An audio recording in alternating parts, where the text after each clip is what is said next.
ବର୍ଷା ରାତିରେ ପୁରବୀ।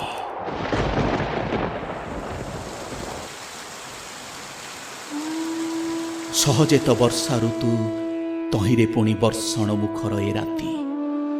ସହଜେ ତ ବର୍ଷା ଋତୁ, ତହିଁରେ ପୁଣି ବର୍ଷଣ ମୁଖର ଏ ରାତି। ଘରୁ ପାଦ କାଢ଼ି କୁଆଡ଼େ ଯିବା ବି ତ ଅସମ୍ଭବ। ମନ ଚାହେଁ ପୁରବୀ ଥାନ୍ତା କି ପାଖରେ ଏ ବର୍ଷା ରାତିରେ।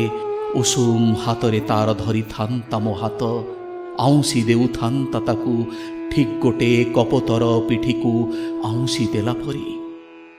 ଉଷୁମ ହାତର ସ୍ପର୍ଶରେ ତାର କପୋତ ପକ୍ଷୀଟି ଜାକି ହେଇଯାଉଥାନ୍ତା ମୁହୂର୍ତ୍ତକୁ ମୁହୂର୍ତ୍ତ, ମୁଦି ଦେଉଥାନ୍ତା ଆଖି। ପୁରବୀ କ'ଣ ଜାଣେ ନା, ପୁରବୀ କ'ଣ ଜାଣେ ନା, ବର୍ଷା ହେଲେ ଶୀତ ହେଲେ କି ପୂର୍ଣ୍ଣିମା ରାତିରେ ଜହ୍ନ ଉଇଲେ ମୁଁ ତାକୁ ମନେ ପକାଏ ବୋଲି।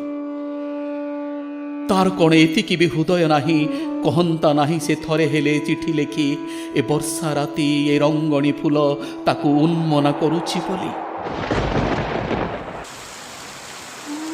ସେ କ'ଣ ଭାବୁଛି ଏତିକି କଥା ତା ମୁହଁରୁ ଶୁଣିଦେଲେ ସବୁ ଲୋକାଚାର ଭୁଲି ଚନ୍ଦ୍ରଭାନୁ ପରି ଲଙ୍ଘେ ଭୀଷଣ ଗିରି ସମୁଦ୍ର ବକ୍ଷ ମୁଁ ପହଞ୍ଚିଯିବି ନିଭୃତ କକ୍ଷରେ ତାର, ତାକୁ ଅପଦସ୍ତ କଲା ଭଳି ଲୋକଙ୍କ ସାମ୍ନାରେ। ଯଦିଓ ଏ ପାଗଳ ମନ ମୋର ତା ପାଇଁ ଭାବିପାରେ ଏତେ କଥା, ଯଦିଓ ଏ ପାଗଳ ମନ ମୋର ତା ପାଇଁ ଭାବିପାରେ ଏତେ କଥା।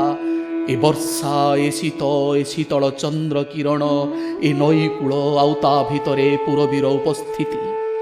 ତଥାପି କ'ଣ ମୋର ଆଉ ସେ ସାହସ ଅଛି ଖୋଜି ଖୋଜି ଯାଇ ପହଞ୍ଚି ପାରିବି ଯୋଉଠି ରହୁଛି ପୁରବୀ ସମସ୍ତଙ୍କ ଦୃଷ୍ଟିର ଆଢ଼ୁଆଳରେ?